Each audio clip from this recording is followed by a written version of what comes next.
मौलाना फजलुर रहमान साहब तो कहते हैं कि वो 26वीं तरमीम में उनके साथ धोखा हो गया, और उस धोखे की वजह यह है कि उन्हें बताया तो गया था कि मंसूर अली शाह साहब चीफ जस्टिस होंगे, शहबाज शरीफ साहब ने भी बताया था, बिलावल साहब ने भी बताया था, लेकिन उनके साथ तो चीटिंग की गई इस सारे प्रोसेस को लेकर। तो उनसे जब पूछा जाता था कि फिर आप सिस्टम के बेनिफिशियरी तो हैं ना, मखसूस निश्चित तो आपको मिल रही हैं, तो वो फरमाते थे कि देखिए हमने तो इस सारे मामले में कोई प्रोसेस नहीं, कानूनी प्रोसेस अडॉप्ट नहीं किया, तो सिस्टम में जो भी चीजें समरात आ रहे हैं वो तो फिर मिल रही है सबको, जो भी उसके बेनिफिशियरी हैं। बात यहां तक रुक गई थी, लेकिन केपी वाले इशू में जब उनकी पार्टी हाई कोर्ट चली गई है, और हाई कोर्ट जाने के बाद उसने वही अपना पॉइंट ऑफ व्यू रखा, वही उसका मतमा नजर था जो ऑपोजिशन वहां की पार्टीज का था या गवर्नर साहब का वहां का पॉइंट ऑफ व्यू है, तो फिर बात जो है वो जो मुस्तफा नवाज खोखर साहब के बड़े सख्त ट्वीट्स की सूरत में खत्म हुई, जिसमें उन्होंने बहुत ले दे की और कहा कि सिस्टम के ये बेनिफिशियरी बन जाते हैं जब भी मसला होता है, प्रॉब्लम होती है। दूसरा जो फैसल करीम कुंडी साहब है, उन्होंने शायद सोचा था कि वो उमर सरफराज चीमा जैसी इनिंग खेलेंगे, तो उमर सरफराज चीमा जैसी इनिंग तो खेल ना सके, क्योंकि इस सारे मैटर में बहुत सारी हजीमत उठाना पड़ी, बहुत सारे मसाइल हुए, इस्तीफा मिला है जी, नहीं मिला जी, गुम हो गया जी, किधर गया जी, वो गेट तक आया जी, आगे नहीं गया, फिर बिलावल साहब उन्हें कह रहे हैं कि आप प्लेन लीजिए, वापस जाइए, हाई कोर्ट ने जो है वो फैसला दे दिया कि आपका जो है वो स्पीकर ले ले। लेकिन उमर सरफराज चीमा साहब के दौर में जो जिस तरीके से वो ट्रीट करते थे, एक तो वो सबसे पुराने इमरान खान के वर्कर जेल में है अभी तक, उन्हीं की वजह से जेल में है। जब इक्तदार गया उनसे तो 5 वजारतें उनके पास थी, वजीर दाखिला भी थे, फिर सबसे बढ़कर उन्होंने सबसे बड़े वो नाकिद थे असम्बली डिसॉल्व करने के। उन्होंने इमरान खान साहब से कहा था कि आप असम्बली डिसॉल्व ना करें, 1 साल रह गया, हमें परफॉर्म करने दें और हलकों में फंड लगाने दें ताकि लोग जो हैं उन्हें पता हो कि तहरीक इंसाफ ने परफॉर्म किया है। बल्कि सामने मुसर्रत चीमा साहिबा बैठी थी, फवाद चौधरी साहब बैठे थे, दीगर बड़े अहबाब करीबी जो इमरान खान के किचन कैबिनेट समझी जाती थी, तो उमर सरफराज चीमा ने कहा था कि ये लोग सामने बैठे हैं, ये बाकी 5 वजारतें जो हैं वो मुसर्रत चीमा साहिबा समेत बाकी लोगों को दे दें, उन्हें ना करें। फिर उमर सरफराज चीमा से पूछा कि आप क्या चाहते हो, तो उन्होंने कहा मैं तो कुछ नहीं चाहता, तो उन्हें विफाक में अपने साथ ले गए, 3-4 दिन वहां वजारतें इतलात दी, तो फवाद चौधरी साहब ने कहा ये तो स्पाइसी ऐड नहीं करते बीच में, कुछ ऐड करेंगे तो फिर बात बनेगी, तो बड़े सॉफ्ट हैं, तो इस तरह का तो हमें वजीर इतलात चाहिए ही नहीं, तो वो वहां से भी तब्दील हुए। फिर सबसे बढ़कर उमर सरफराज चीमा साहब ने जावेद हाशमी साहब जब पार्टी में जो हैं वो आए थे, तो उमर सरफराज चीमा वो वाहिद आदमी थे जिन्होंने इमरान खान से कहा था कि ये आपके जलसे देख के आए हैं, ये आपके लोग नहीं हैं।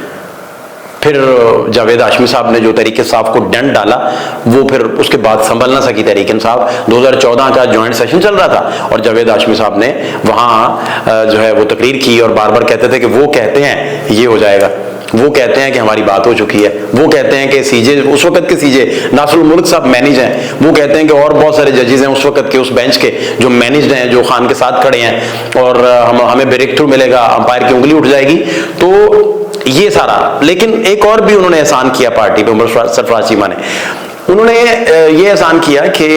वो और उनकी जो अहलियां हैं वो शाह महमूद साहब के घर गए, उन्हें कन्विंस करके तहरीक इंसाफ में लेके आए और इमरान को गारंटी दी कि सारी दुनिया भी आपको छोड़ के चले जाए, शाह महमूद छोड़ के नहीं जाएंगे। तो आज भी शाह महमूद इमरान खान के लिए जेल में बैठे हैं, और शाह महमूद का फिर टॉपिक छिड़ जाएगा तो बातें साइड पे और तरफ निकल जाएंगी। तो ये उमर सरफराज चीमा का सारा सिलसिला है। फिर जब यहां बुज़दार के खिलाफ अदम एतमाद आती है, तो बुज़दार साहब के खिलाफ अदम एतमाद आती है, वो रिजाइन कर देते हैं, वो रिजाइन इमरान खान को कर देते हैं। तो इमरान खान साहब को नहीं, वो गवर्नर को इस्तीफा आपने देना होता है, तो वो इमरान को रिजाइन कर देते हैं। चौधरी सरवर उन दिनों कहते हैं कि नहीं नहीं ये इस्तीफा हो गया है, तो उमर सरफराज चीमा ने ववेला किया था कि ये इस्तीफा नहीं हुआ, आप आईनी मामलात में फंस जाएंगे, तो दोबारा से फिर सारा सिलसिला जो है वो किया गया। उमर सरफराज चीमा चौधरी परवेज लाई के हक में भी नहीं थे। इमरान खान साहब को बार बार वो कहते थे, हम सिर्फ कंपैरिजन ड्रॉ कर रहे हैं, विजडम का कंपैरिजन, कि जब पार्टी के बड़े क्लास के वर्कर्स होते हैं तो वो उनका विजडम क्या होता है, और अगर यही काम केपी में चल रहा हो तो वहां आपके सामने सारी सूरत हाल है। तो उन्होंने इमरान खान से कहा था कि 3 ओहदे आपके अपने होने चाहिए, स्पीकर आपका अपना होना चाहिए, गवर्नर आपका अपना होना चाहिए, मतलब गवर्नर सर्वर के चौधरी सर्वर के बनने पे भी उन्हें एतराज थे उमर सरफराज चीमा को। तो वो अक्सर कहते थे कि काश इमरान खान मेरी बात मानते तो आज हम भी इधर ना होते, ये भी उधर ना होते। तो गवर्नर और साथ सीएम, तो यहां तक की सूरत हाल थी। फिर आपको याद है कि हमजा साहब का वो हल्फ ही नहीं ले रहे थे। जब हल्फ नहीं ले रहे थे तो उनका जो प्रिंसिपल सेक्रेटरी है, प्रिंसिपल सेक्रेटरी ने खुद से ही कहा कि हमजा जीत गए और नोटिफिकेशन जारी कर दिया। तो वो उन्होंने रातों रात फिर प्रिंसिपल सेक्रेटरी को सैक किया और बड़े धड़ल्ले के साथ उन्होंने वो सारा मामला लड़ा। दूसरे एंड पे क्या हो रहा था उस वक्त, दूसरे एंड पे जो हमजा साहब की गवर्नमेंट थी उस वक्त की, और अभी भी वो मिनिस्टर हैं नून लीग के अंदर, उन्होंने हमें उस वक्त भी बताया, उन्होंने कहा कि ये एक बड़ी अहम ओहदेदार हैं, बड़ी अहम शख्सियत हैं नून लीग की, आज भी एक बहुत बड़े ओहदे पे बराजमान है, जिनकी एक्सपर्टी है कि बाजवा साहब के साथ डील करवाने के लिए उन्होंने बड़ा रोल प्ले किया। इस हद तक वो इंपॉर्टेंट थे कि साबर मिट्टू साहब के घर जब शादी की तकरीबत चल रही थी तो वही ड्रेस कोड उन्होंने पहना हुआ था, जो ड्रेस कोड जो है वेडिंग के लिए मुख्तस था, मखसूस किया गया था, यानी साबर मिट्टू साहब ने वही उनके फैमिली मेंबर की तरह गेस्ट को रिसीव कर रहे थे। ये वो दौर है जब सारे जेलों में है, मरियम बीबी जेल में है, शहबाज शरीफ जेल में है, नवाज शरीफ जेल में है, ख्वाजा आसिफ, साद रफीक साहब, फवाद चौधरी साहब, फवाद हसन फवाद साहब और हनीफ अब्बासी साहब इस वक्त रेलवे मिनिस्टर, तो ये सारे जेलों में हैं। तो वो इस कदर वहां ये अब सुप्रीम कोर्ट इनको बुला लेता है, पंजाब गवर्नमेंट का फैसला होना है, सुप्रीम कोर्ट बुला लेता है इधर लाहौर रजिस्ट्री में, साकिब निसार साहब का तूती बोल रहा है। तो वो सारा वक्त आप याद कीजिए, तो उस वक्त बुला के इनको कहा जाता है कि क्या फैसला करना है। तो जो लोग 4 साथ गए थे उनमें मलिक अहमद खान थे, हमजा साहब थे, 2 लोग और थे, वो सारे लोग हमजा साहब को बता रहे थे कि आप फैसला कीजिए, अदम एतमाद आपने नाकाम बनाने के लिए आपने ये किया है कि चौधरी परवेज लाई वहां पहुंच ही नहीं सके,